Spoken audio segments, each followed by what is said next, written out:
सो pastoralist जो भी होते हैं ये अपने कैटल्स को यहाँ से वहाँ ले जाते हैं, जगह जगह अपनी खुद की कल्टीवेशन करते हैं। तो इनको घुमंतु भी बोलते हैं या खाना बदोश भी बोलते हैं हिंदी में। एक जगह नहीं रहते हैं तो क्योंकि वहाँ की ज़मीन थोड़ी दिन में अनफर्टाइल हो जाएगी और फिर उनके कैटल्स के लिए मेड्यू नहीं रहते हैं चारागाह, तो उसके लिए जहाँ मिलता है दूसरी जगह चले जाते हैं। नाउ जो इंग्लिश टाइम था उस समय जो पेस्टोरलिस्ट पर कर्व किया गया था, क्योंकि जो इंग्लिश पर्सन थे वो इनको सस्पिशियस नज़रों से देखते थे कि यहाँ से वहाँ जाएंगे तो इन्हें लोकेट करना मुश्किल हो जाएगा और ये बाहर से आ रहे हैं कि कहाँ से। तो वो चाहते थे ये एक जगह रुक के खेती करें, सो दैट जो उनका सेंसस है, जनगणना, वो प्रॉपर तरीके से हो सके कि कितने लोग कहाँ पे हैं, तो प्लानिंग हो सके। लेकिन ये लोग, इन लोगों ने इसे अपनी आज़ादी के खिलाफ माना ना, तो इनके लिए कुछ रूल बनाए गए। कुछ ऐसे लोग थे यहाँ पेस्टोरलिस्ट मेनली इंडिया और अफ्रीका में ज़्यादा थे, तो उनके ऊपर ही हम लोग यहाँ चर्चा करेंगे। नाउ कुछ वर्ड्स हैं जिन्हें हमें याद रखना चाहिए। नोमैड्स क्या होते हैं? घुमंतु। So people who do not live in one place but move from one area to another to earn their living. People who do not live in one place and move from one place to other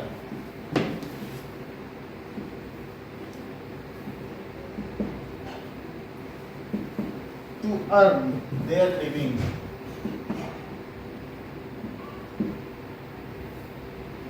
To earn their livelihood भी लिख सकते हो या living, जो अच्छा लगे।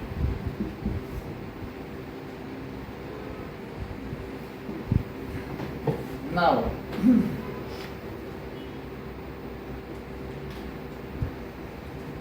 भूज्ञान।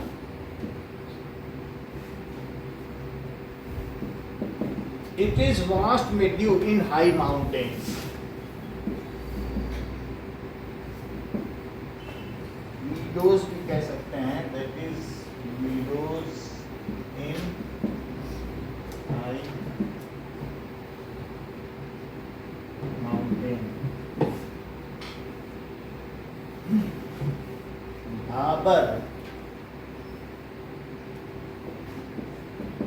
The dry forested area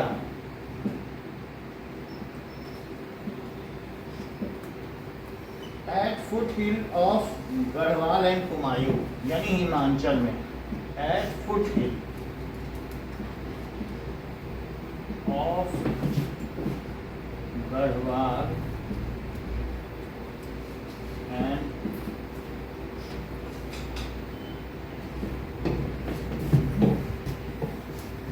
आपको मालूम है रबी विंटर क्रॉप है, मतलब जो होता है स्प्रिंग क्रॉप यूजुअली मार्च में काटी जाती है ना रबी, तो होली रबी की फसल के बाद आती है। The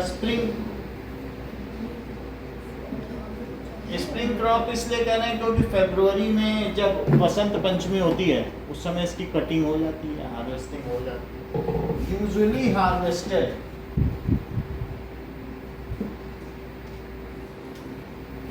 after March.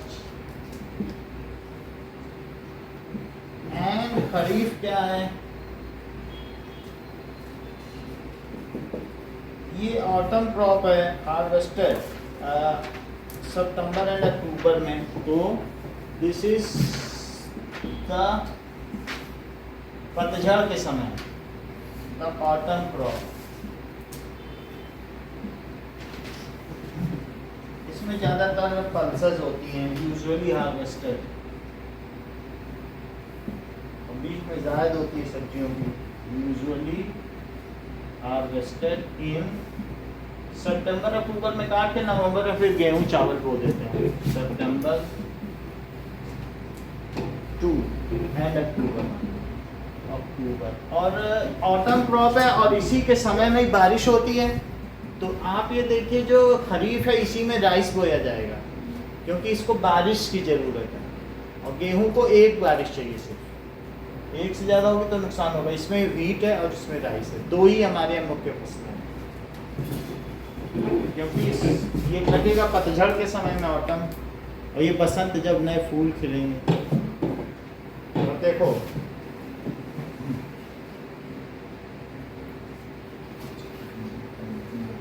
ऐसी पेस्टोरल कम्युनिटी जो थी मसाई थी, तो अफ्रीका में रहने वाली अलग अलग जातियां थी, तो उनके बारे में हम देखेंगे। So now there are certain notes जो कि आपके टेक्स्ट बुक में पूछे गए हैं क्वेश्चन में, कि right notes on following.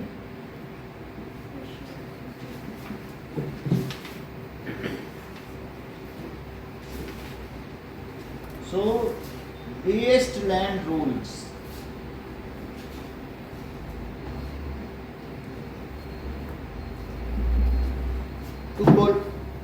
Colonial government, all uncultivated land appeared to be unproductive, which produced neither revenue nor agriculture. So, colonial government के लिए जिस पर खेती नहीं की जाती थी वो unproductive है. So, it is said to be wasteland. उससे कोई revenue नहीं आएगा ना, जब कोई खेती नहीं करेगा तो टैक्स क्यों देगा? So all uncultivated land which do not generate revenue, do not generate revenue is considered as wasteland by colonial government.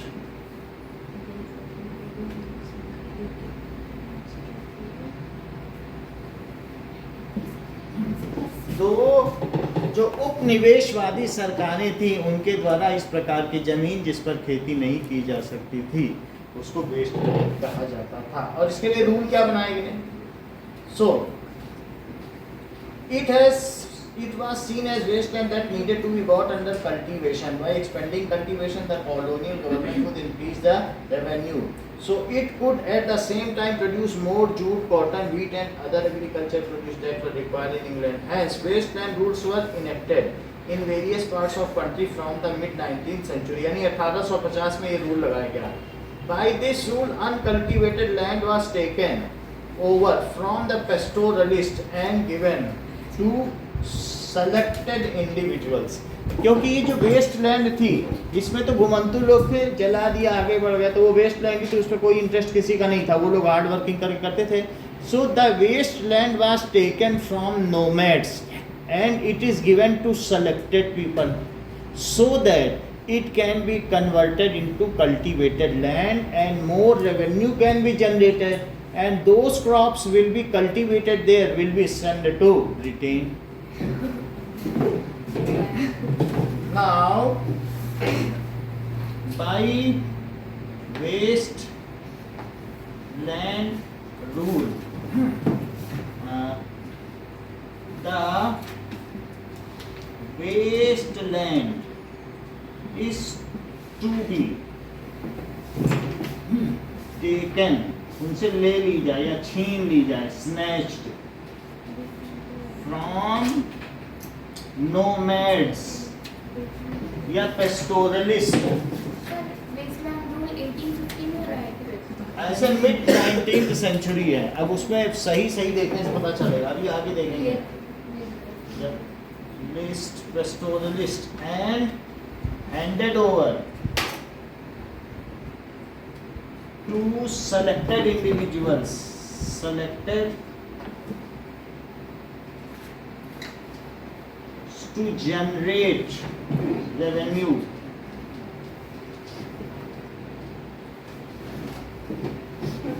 And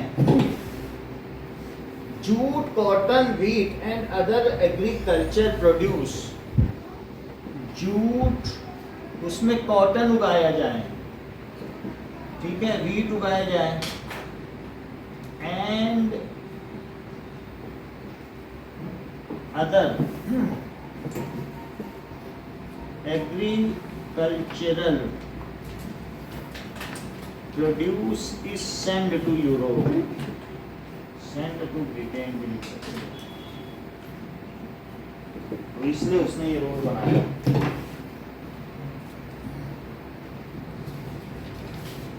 Now,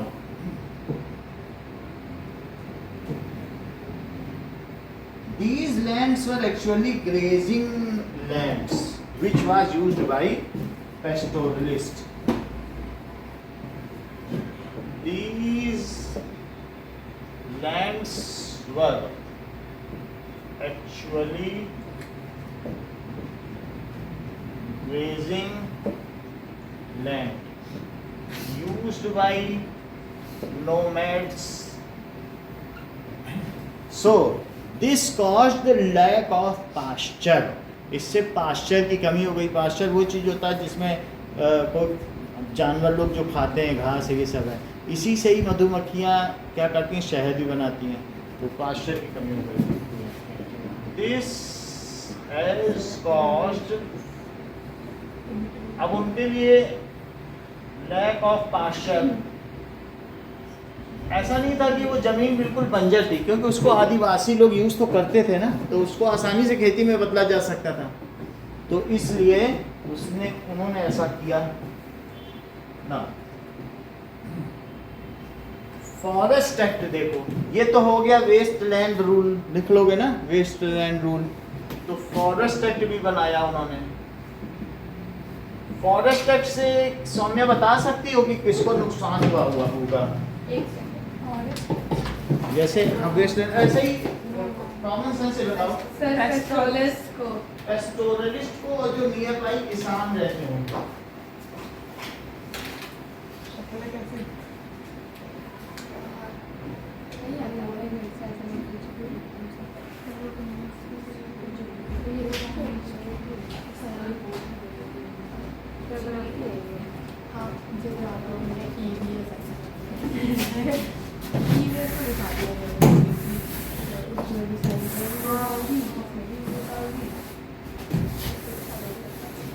tenth में आपका 6 to 7:30 क्लास रहेगा।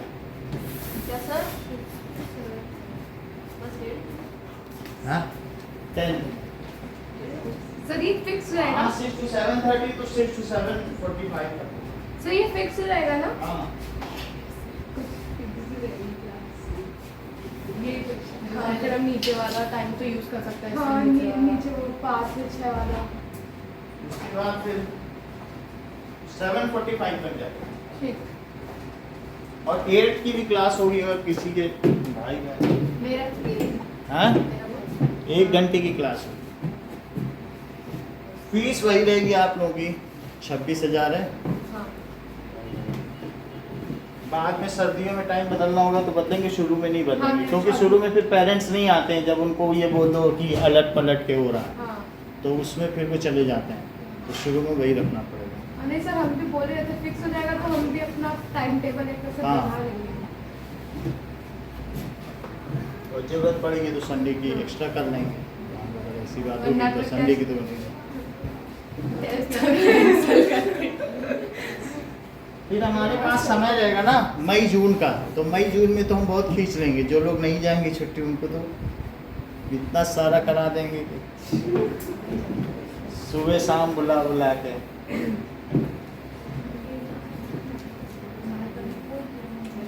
Now, Forest Act. By the mid-19th century, various forest acts were being enacted in different provinces. तो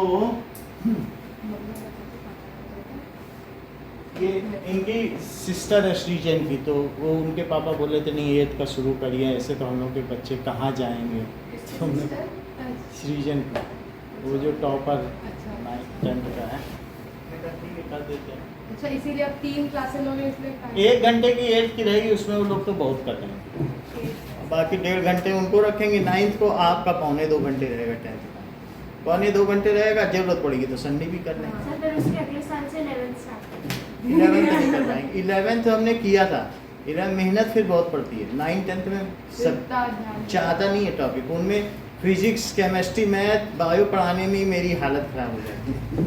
4 subject देखने पड़ते। 11th हमने शुरू में किया, तब चला नहीं पाते। अलग से सुबह कोई आता तो हम चलाते हैं। अभी 11th सुबह चला तो रहे थे पिछले साल, तो सुबह वो पर क्लास का जो 800-1000 देता है उसको चलाते हैं।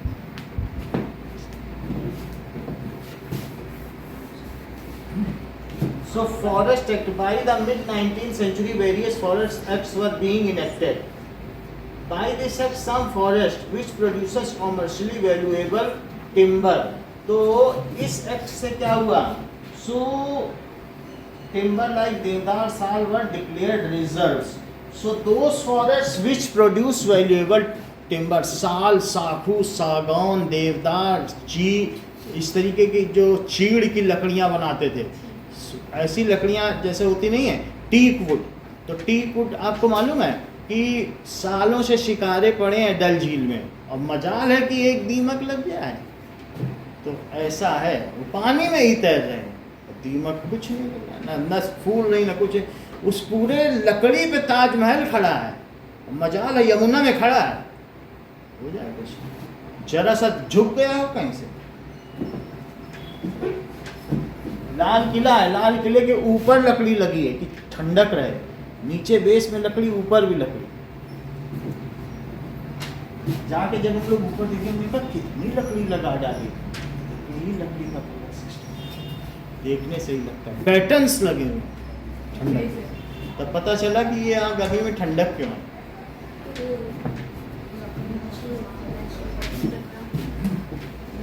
So those forests which commerce produce, those forests which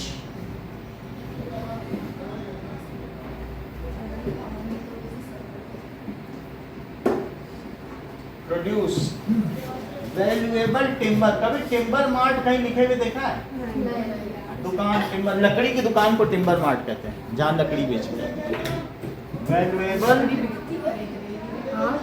timber ये देखी होंगी, क्योंकि कानपुर में कम से कम 150 टिम्बर मार्ट है। मैं कानपुर में गई। हाँ, सो वैल्यूएबल टिम्बर लाइक देवदार, ठीक है, साल, were declared रिजर्व फॉरेस्ट। और रिजर्व फॉरेस्ट में कौन जा सकता था? तो एक रिजर्व फॉरेस्ट थे, ठीक है, कुछ ऐसे फॉरेस्ट थे जो प्रोटेक्टेड थे, कुछ अनरिजर्व थे। तो जरा देखो,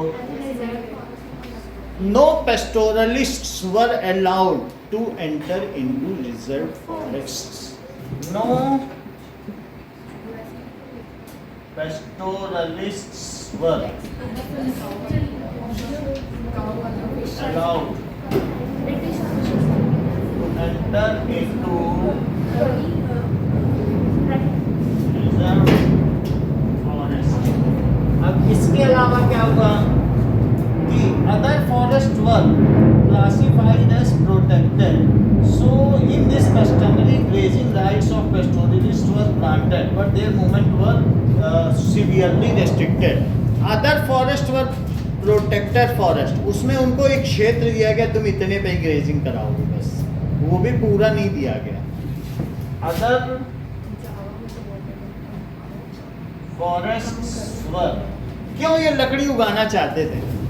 शिप्स के लिए और यस, रेलवे ट्रैक बहुत तेजी से विकसित हो रहा था, तो इसलिए वर कंसीडर्ड एज, ठीक है,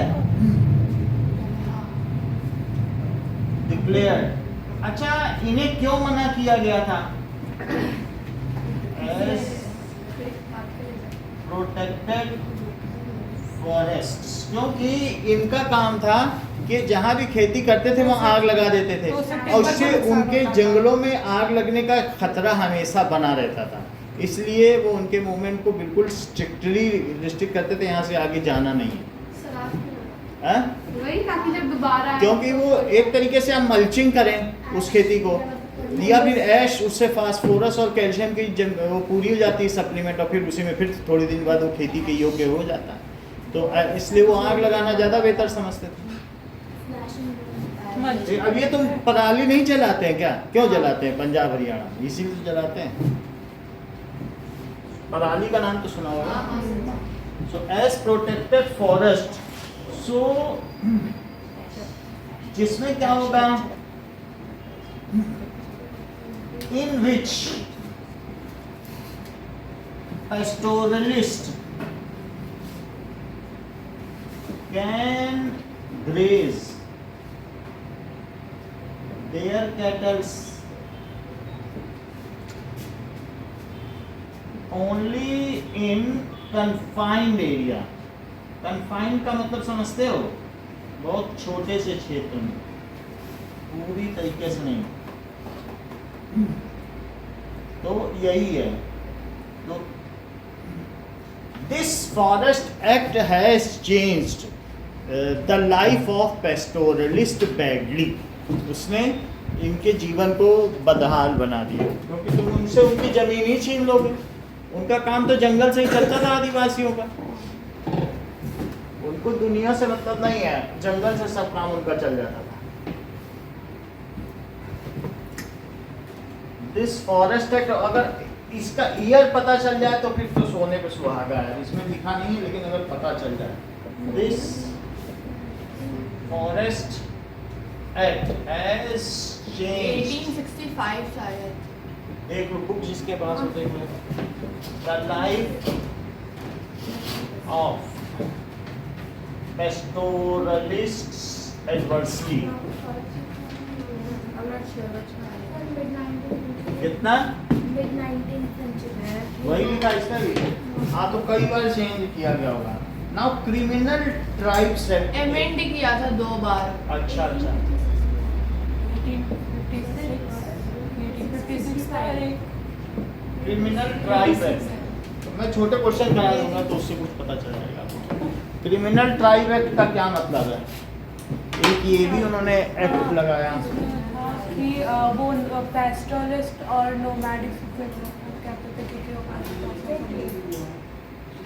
वो बचपन से क्रिमिनल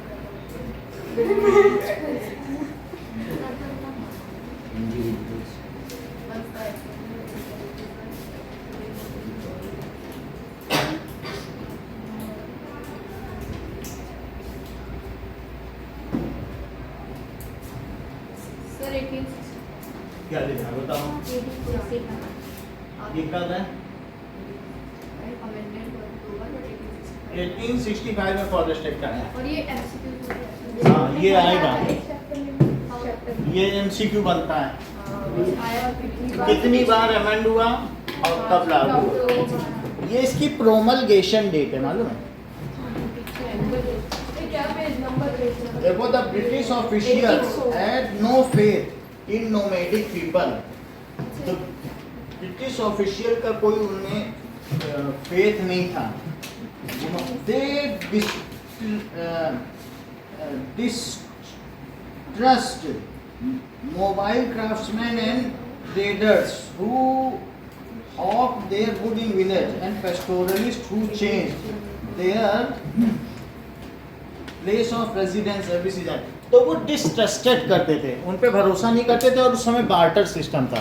जो दो आदिवासी समाज थे वो एक दूसरे से नफरत नहीं करते थे, वो आपस में एक दूसरे से सामान का एक्सचेंज करते थे। मुद्रा तो थी नहीं, करेंसी तो थी नहीं कि आप हमें दूध दे दो हम आपको फसल दे दें। बार्टर सिस्टम चलता था। However British official have always distrusted those hawkers, क्योंकि वो फेरी लगाते थे, जगह जगह जा करके अपना सामान बेचते थे। ऐसे लोगों को क्या कहते हैं? हॉकर्स।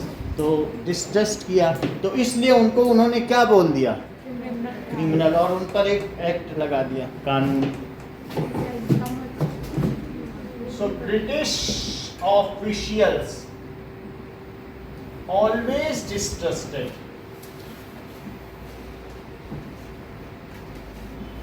ठीक है nomads,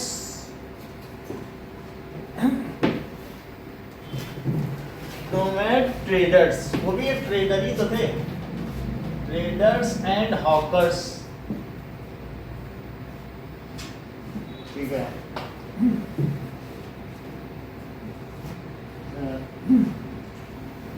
ये The colonial government wanted to rule over a settled population. The colonial government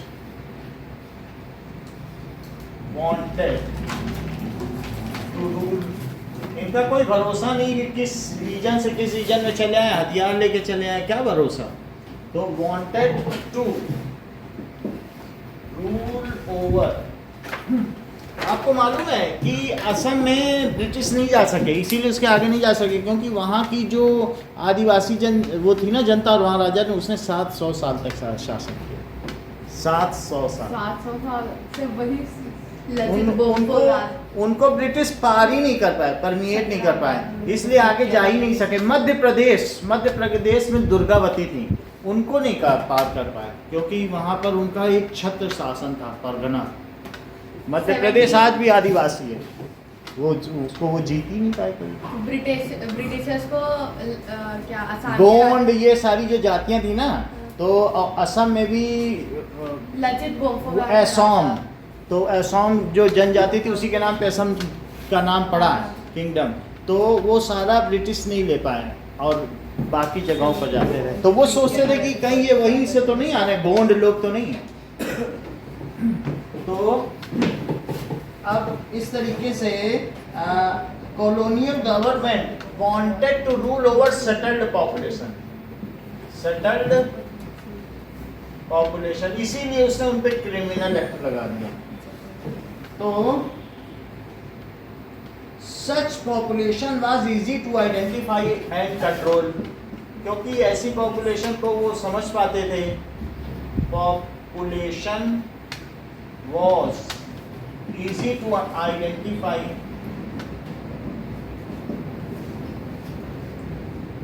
and control. Yes. They passed Criminal Act in 1871. So they broad लिख सकते हो या पास्ट। क्रिमिनल एक्ट, उसको क्या कहेंगे, क्रिमिनल ट्राइब एक्ट। ट्राइब है ये, criminal tribe act in 1871 में वो ले आए। इसके अंतर्गत क्या था, so in this mobile craftsmen, traders and pastoralists were declared as criminal tribes। बस इतना ही लिखना है। Under this acts,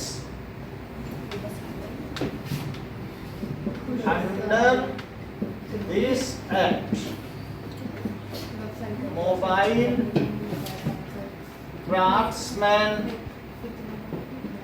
traders, hawkers and pastoralists were declared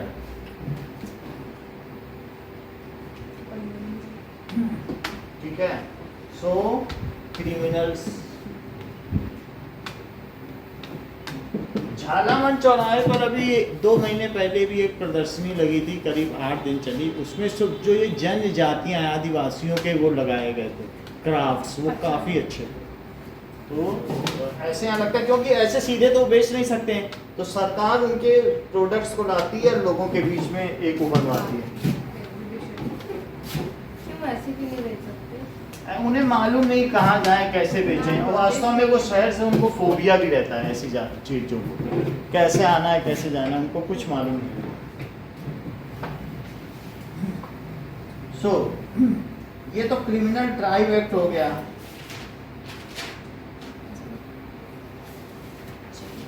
They were not allowed to move without permit। तो इनको जब क्रिमिनल बना दिया गया तो कहाँ से कहाँ जाना है, तो देवर, और उसी रूट पे भी जाना पड़ेगा। तुमको यहाँ से मत जाना, ठीक है परमिट है, और इधर उधर ना दिखना, यहाँ से वहीं जाना। They were not allowed to move without permit. आपको मालूम है ये जो ऑटो है, टैक्सी, इनका परमिट होता है, वो उसी रूट पे चल सकती हैं। इसलिए नहीं कि पूरे राजस्थान या जोधपुर में कहीं भी नहीं घूम सकती, उसी रूट पे ही चलना है। बसेस का भी परमिट होता है, 2 नंबर की बस यहाँ से जाती है काली बारी। ग्रेजिंग टैक्स भी लगा दिया। चौथा देखो, अगर तुम्हारे मवेशी चरते हैं तो चरने का tax. In order to expand the revenue income, grazing tax were introduced. In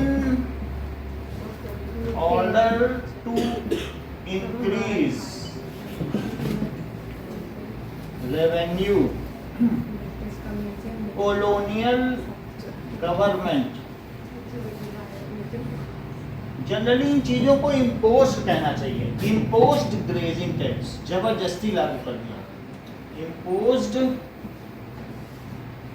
grazing tax. Now,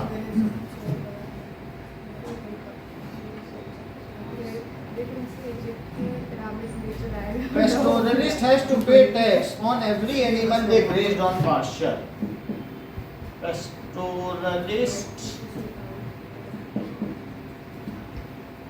have to pay tax on every animal grazing, जो भी ग्रेज करेंगे उन पर टैक्स देना पड़ेगा।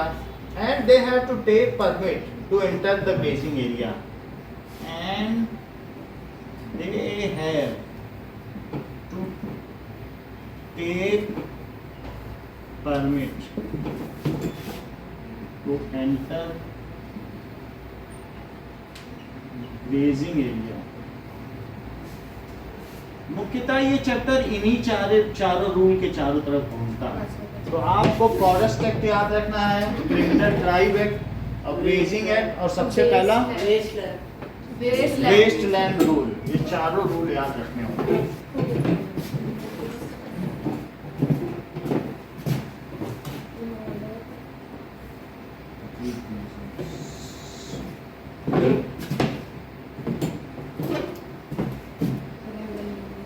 Now,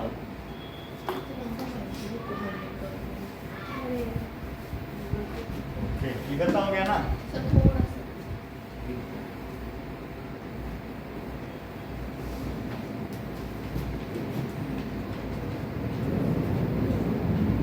Explain why nomadic people need to move from one area to another. Explain why nomadic people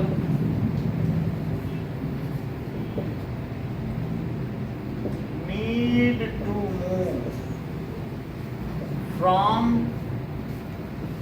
one area to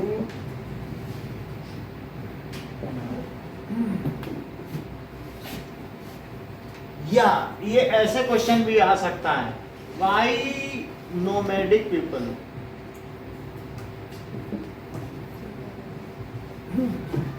follow a cycle of seasonal movement. दोनों का एक ही मतलब है, मतलब सीजनल मूवमेंट करते थे। लोगों को पता था कि सर्दियों में ये कहाँ चले जाएंगे और गर्मियों में कहाँ चलते, उनका एक साइकिल था, ऐसे चलते रहेंगे नहीं, सीजन के हिसाब से चलते थे। बारिश होने के 1-2 महीने बाद तो जान जाएंगे कि वहाँ हरी घास आ गई, चलो। सर्दियों में पहाड़ के नीचे आ जाएंगे, गर्मियों में फिर पहाड़ पे चले जाएंगे, तो माइनिंग ऐसे करेंगे। तो nomadic people need to move from one area to following due to the following reasons। इन कारणों से वे ऐसा करते थे। The climate of one area does not remain favorable throughout the year। The climate of one area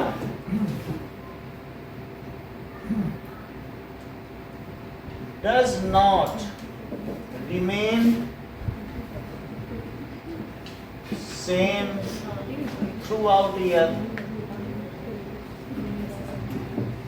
अब कोई पूरे साल तो पहाड़ों के पास नहीं रहेगा, वहाँ तो बर्फबारी होगी, तो जब पहाड़ों से हट जाएंगे वो लोग, नीचे को आ गए गर्मियों में पहाड़ों के पास चले जाएंगे, क्योंकि हैं तो वो लोग मवाली ही ना।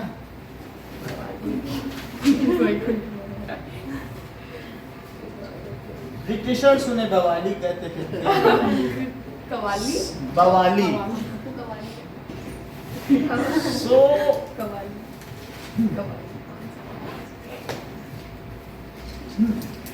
they live in a area until it is suitable for them and leave it and then when it is unsuitable. for them and their cactus. हाँ,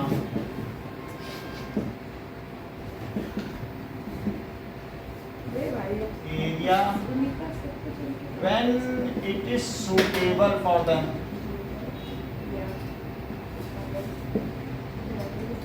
and leave it when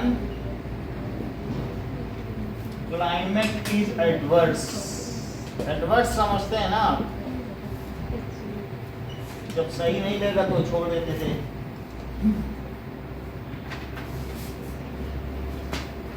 By doing so, एक तो खुद उनके ऊपर climate है, they optimum utilize the pasture of any area.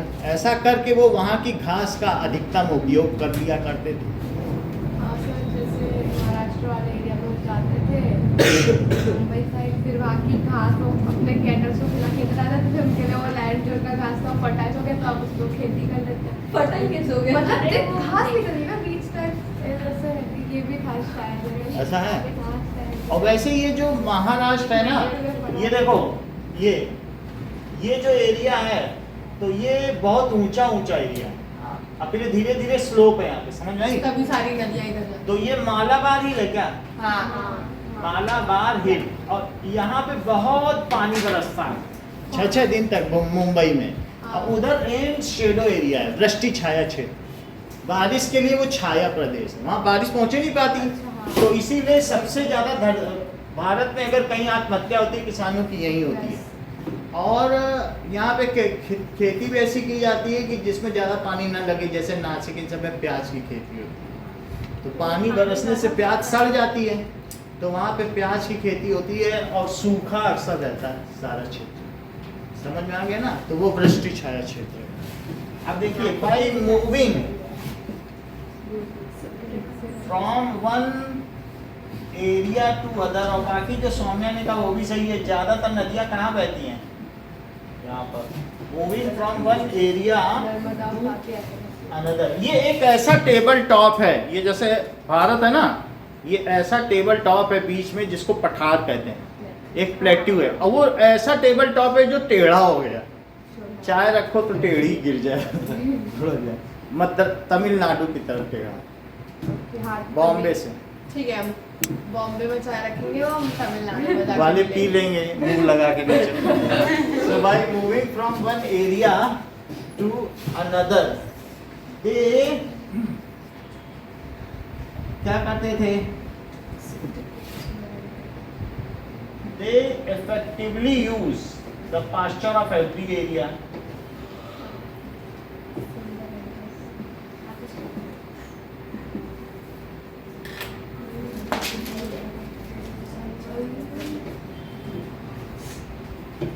Okay.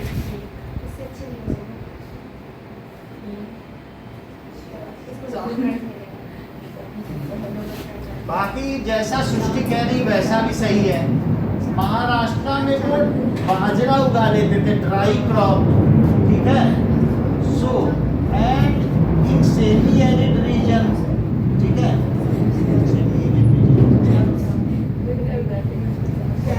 This has enabled them to grow seasonal crop in various areas. जहाँ जहाँ जैसी जमीनों की वैसी फसल उगा लेंगे।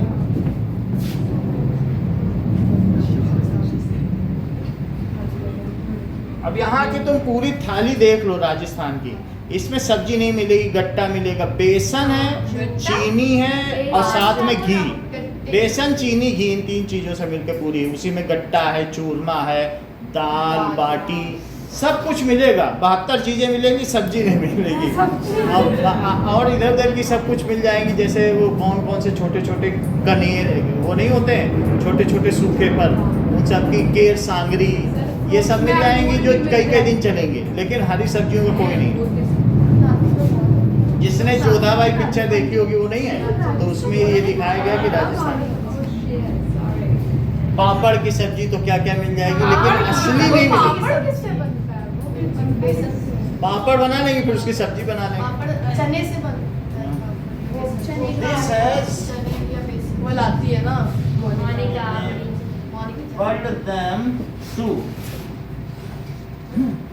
grow seasonal. जिप्सी में चले जाओ, 650 रुपए की राजस्थान की मतलब भूख लग रही है वैसे ग्रो सीजनल क्रॉप इन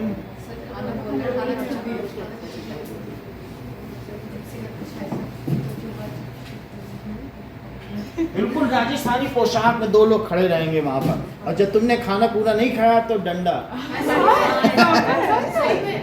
मैं तो जिंदगी में ना एक ही रोटी मेरा ऐसा तो होएगा ही। सब्जी नहीं खा पाऊंगी मैं तो एक सब्जी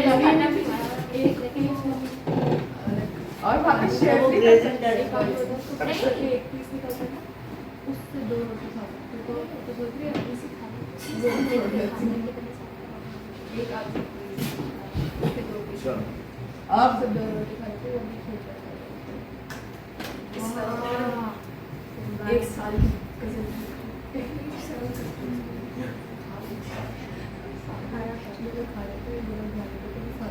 एक इम्पॉर्टेंट क्वेश्चन है देखो, that is what factors sustain the life of pastorals group of India.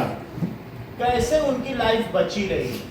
What factors sustain the life of pastoral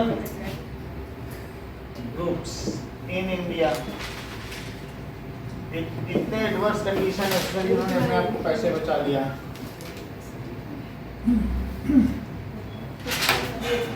Now, moving from one place to another, pastoral group have to judge how long the herds have to stay in a certain area and know where they could find ample water and pasture. So, before moving from one place to another, अगर वो एक जगह से दूसरी जगह जाते थे तो ये जानते थे कि कितना समय लगेगा, रास्ते भर का भोजन रख लो उसके लिए, और कुछ ट्रेडिंग के लिए भी रख लो कि दूसरों को दें तो उससे अनाज मिल जाए, दूध मिल जाए, ऐसे के लिए भी रख लो, और साथ में जहाँ जाएंगे वहाँ हमें कितने दिन रहना है, ये सब। सो बिफोर मूविंग, ऐसा ना हो कि रास्ते में खाना खत्म हो जाए तो गड़बड़ है, और ऐसा रूट चुनो कि रास्ते में पानी भी मिलता रहे। Before moving from one place to another,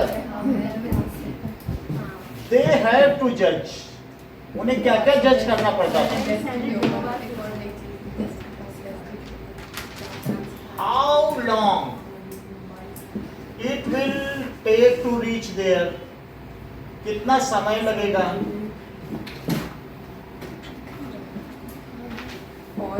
According to that, they take food and other जो भी है livelihood.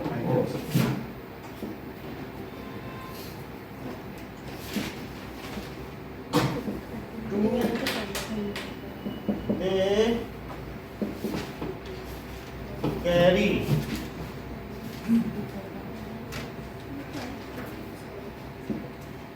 food and other items.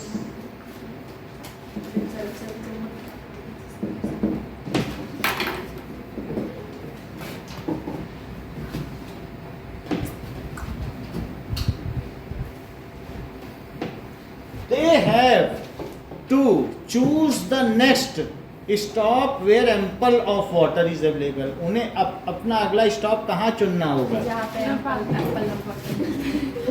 They have to choose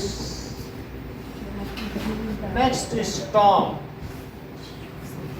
in stop भी बोल सकते हो या नेक्स्ट हाल्ट भी बोल सकते हो, हाल्टिंग स्टेशन।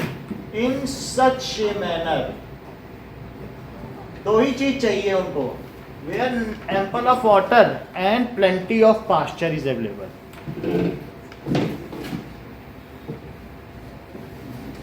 वेयर एम्पल समझते हो, बहुतायत, एम्पल ऑफ वाटर यानी बहुतेरा पानी, एंड प्लेंटी ऑफ मुझे बहुत तेरा का भी मतलब पास्चर इज अवेलेबल, यानी इतना पानी कि उसमें तुम नहा भी सको। एक बार कुछ नहीं होता है गाइस। मतलब वो लोग ऐसे हो जाते थे ना, एक के ऊपर एक खड़े हो जाते थे, सबसे ऊपर वाले पे पानी डाला जाता था, फिर सब नहा लेते। उसका गंदा फिर उसके बीच। हाँ लेकिन ये अच्छा तरीका है। तुम यहाँ देखो, यहाँ पे भी वो पानी से अपने चोटी से पानी खींच रही है और उसकी कोहनी पे मोर चोंच लगाए बैठा है। यहाँ जितने भी तुम मेहरानगढ़ में देखोगे, उन चित्रों को देखोगे, उसमें पानी की कितनी कीमत दिखाई गई है। वो सिर्फ अपने बाल से पानी निकाल रही रानी, और वो यहाँ से जो टप टप गिर रहा है उस पर चोंच लगा।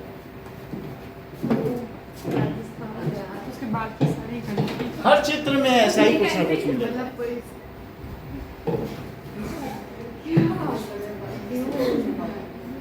शैम्पू भी निकल रहा है।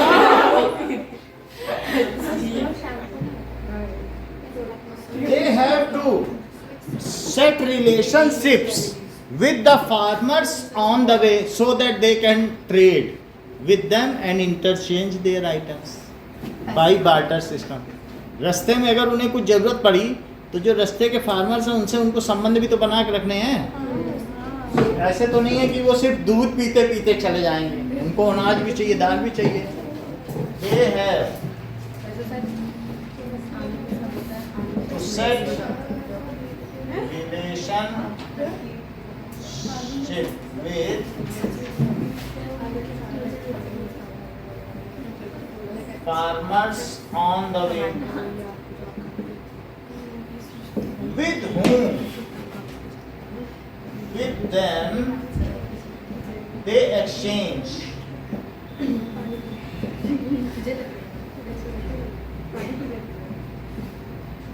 items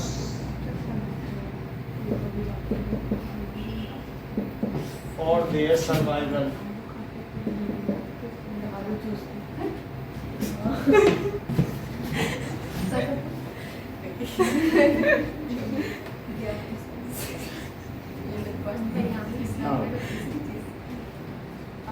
So one definition is discriminate between reserved forest and protected forests.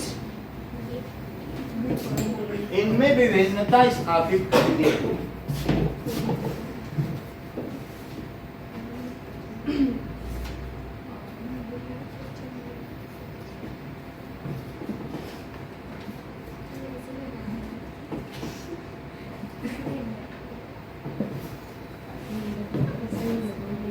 And protected forest.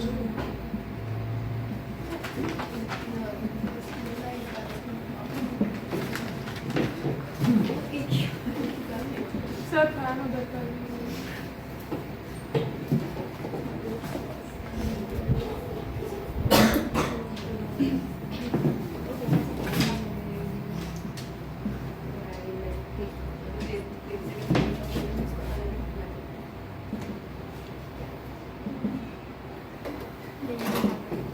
So forest having commercially valuable timber. Forests having commercially valuable timber. जहाँ पर टिम्बर होगी, देवदार साल, ठीक है,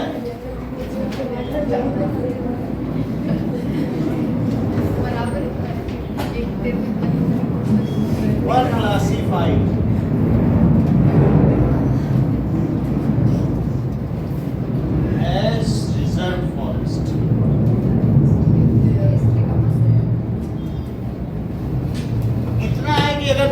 टिम्बर उगा दिया, 30 साल बाद रेवेन्यू आएगा, लेकिन तुम्हारे खानदान को करोड़पति बनने से कोई नहीं रोक सकता। 1 एकड़ की भी लैंड है, उगा दो, साल और देवदार, 30 साल बाद आओ और जम के करोड़पति बनो। In these forests, some customary grazing rights of pastoralists were planted. That they carry. In these forests, some पहले से उगा के रखते टिम्बर के पेड़ है हमारे गाँव में, नीम के पेड़ है। rights of pastoralists. शुगर का सर तो ये वाली क्रॉप उगाने के लिए कोई स्पेसिफिक जगह चाहिए ना, मतलब एक टेम्परेचर? कुछ नहीं, बस अबेंडन लोग, कुछ छेड़छानी नहीं करनी। छूना तक नहीं। उसमें कुछ ऐसा शुरुआत में बस देखना है, प्रोटेक्ट कर दो, चारों तरफ बाढ़ लगा दो। इसी के आधार पर गोल्डन फॉरेस्ट चली थी, वो 3 साल में लोगों का पैसा दुगना कर दी थी कि हम वहाँ पर देवदार और साल लगाएंगे, और हम लोगों ने भी उसमें 25,000 लगाया था, सब डूब गए। अरे वो फिर हेरा फेरी थोड़े दिन बाद जब तो उसने दिया, फिर उसने कहाँ लगाया कहाँ नहीं लगाया पता ही नहीं चला। वापस कुछ मिला कुछ नहीं मिलता है, सट्टेबाजी ये ज़्यादा लालच करना ठीक नहीं है। ठीक है, ग्रांटेड। तो इसमें कुछ ग्रेजिंग राइट्स ग्रांट किए जाते थे, ठीक है, were granted with their restricted movement. ये बात समझ में आई? In some restricted area with restricted.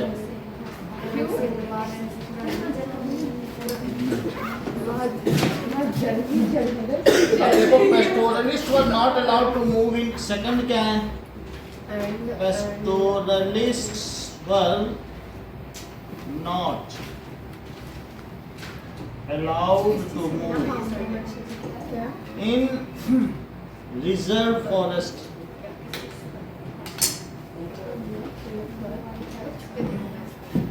ठीक है,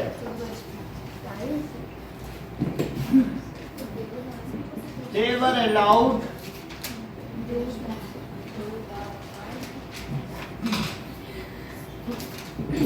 but they have to take permit.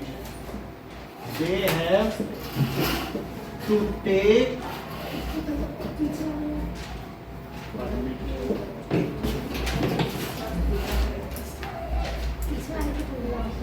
एक क्वेश्चन आपके लिए छोड़ते हैं, इंपॉर्टेंट है। Describe the pastoral community in south Africa.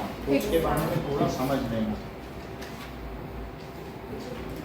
और एक ये क्वेश्चन भी समझ लेना कि गद्दी गरेड़ियों के बारे में आप क्या जानते हैं, जो हिमाचल प्रदेश में रहते थे।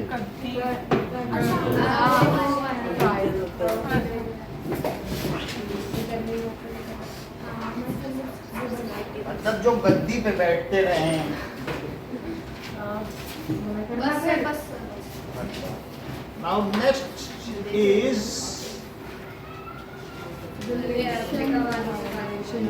what है, बता दें,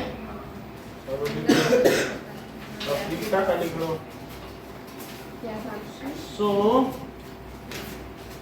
describe pastoral community.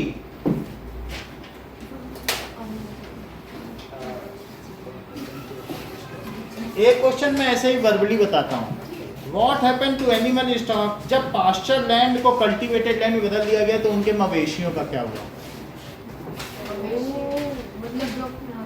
As pasture land got shrunk, the existing animal stock had to feed on whatever grazing land remained. This led to continuous intensive grazing. उसकी वजह से क्या हुआ कि वो जो बची हुई जमीन थी उसको वो बहुत ज़्यादा घास खाते रहे वहाँ की, और अल्टीमेटली क्या हो गई, क्या वो ज़मीन बंजर हो गई, तो वो इनफर्टाइल हो गई। भाई अगर एक ही जगह की वो खाएंगे तो क्या हो जाएगी वो ज़मीन इनफर्टाइल, वहाँ फिर उगना बंद हो जाएगा।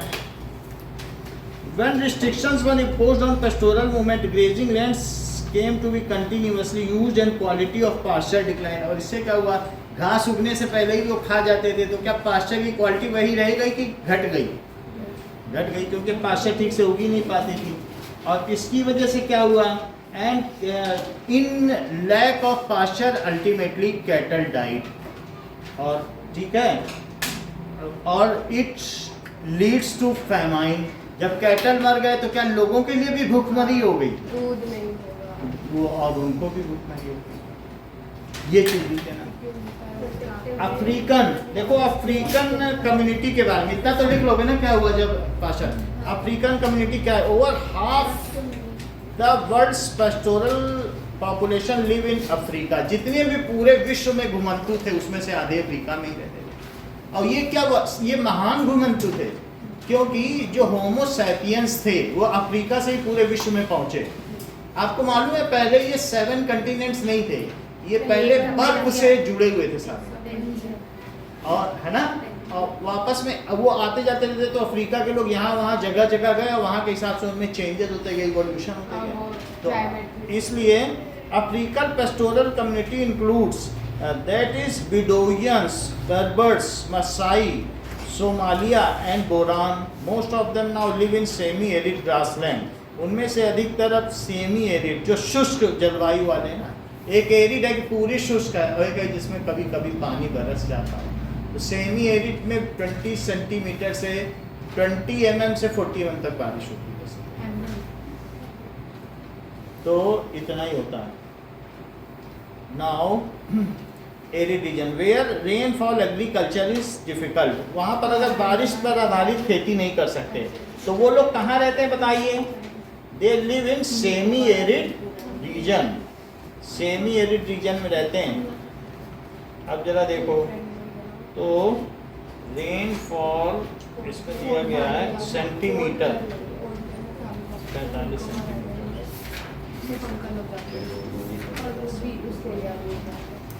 अब देखो, they are engage in different activity. They rear cattle, camel, goat, sheep and donkey. तो ये सारी चीजें हैं, तो वो उनके पास बहुत सारे जानवर थे, और वो लोग उनका सिर्फ सालन पीते हैं, ज़्यादा नहीं है, 2 दिन में एक बार सालन पी लेते हैं। मतलब जैसे जानवर एक हड्डी डाली, उसको पकाया, उसका जो सूप है पूरा परिवार बैठ के पी लेगा 2 दिन में एक बार। उनसे कहो कि हम दिन में 3 बार खाना खाते हैं, वो कभी यकीन नहीं करेंगे। कहते हैं हम तो 3 दिन में एक बार खाते हैं, तुम 1 दिन में 3 बार कैसे खा लेते हो? तो वो उसका मिल्क बेचते थे, मीट है। और वहाँ पर जो आजकल लड़ाई चल रही है और यूनाइटेड नेशन सक्रिय है, वो इसलिए क्योंकि एक जनजाति के लोग दूसरे जनजाति के कैटल्स लूट लेते हैं, बंदूक से मार के उनके जानवर लूट लेंगे। Some also earn through trade and transport. Others combine pastoral activity with agriculture. तो ज़्यादातर है their merge and certain earning from pastoralism. तो एक हमारे यहाँ पे सारे पहले एक दिशा लड़की पढ़ने आती थी, उसके पापा, तो वो गए थे कांगो, तो वो बता रहे थे वो लकड़ी पे बहुत सुंदर पेंटिंग बना के लाए $1 में। वो बहुत अच्छी हाथी और वहाँ के सब मैंगूस की बनी हुई है, यानी 70 रुपए के। और उनको एक बार खाना खिला दो, खाना खिलाने के बाद उनसे 3 दिन 4 दिन तक काम लेते रहो। वो खूब हैप्पीली कहेंगे हमें खाना दिया, और मना नहीं करेंगे कि खाना तुम देते रहो, खाते रहेंगे, 4 आदमी कभी देते रहो, वो मना ही नहीं करेंगे। और जो हम लोग मेस में डस्टबिन में थाली पटकते हैं ना, वहाँ वो लोग लड़ाई करते हैं। जैसे हम एक बाहर वो होता नहीं वेस्ट बिन जिसमें बदबू आती रहती है, खाना फेंका जाता है, वो वहाँ खड़े रहेंगे इस ताक में कि ये जैसे ही नशा खा। तो इस तरीके से वहाँ की कम्युनिटी है। ठीक है, समझ में आ गई बात कि नहीं? अब तो थोड़े हो गए, आदिवासी लोग सेमी एरिड रीजन है ना, वहाँ नाइल नदी कभी नील नदी बहा करती थी, वो भी सूख गई है, तो पानी नहीं बरसेगा। सहारा मरुस्थल सबसे बड़ा डिजर्ट है, तो ज़्यादातर जगहों पे यही पढ़ लेना, और तो उसमें ज़्यादा कुछ नहीं है। मसाई कम्युनिटी है, और भी क्या क्या है, ठीक है। और उसके अलावा वहाँ पर नेशनल पार्क है केन्या में, और तंजानिया में पार्क है, सो उसमें उन लोगों को नहीं जाने दिया जाता था। अंग्रेजों ने वहाँ पर भी उनको जो नेशनल पार्क में उन्हें नहीं जाने दिया। एक क्वेश्चन सा पढ़ लेना, बस वही लिख देना, इम्पोर्टेंट नहीं इसलिए नहीं बताना। अब देखो, forest society and colonialism, forest society and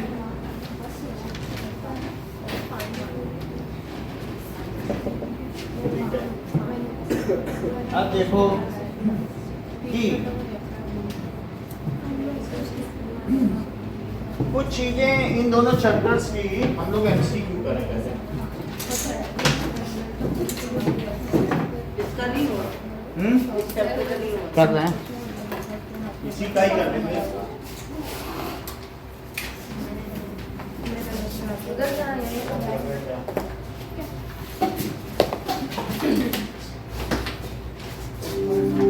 इसकी तो जरूरत नहीं सर। इसकी है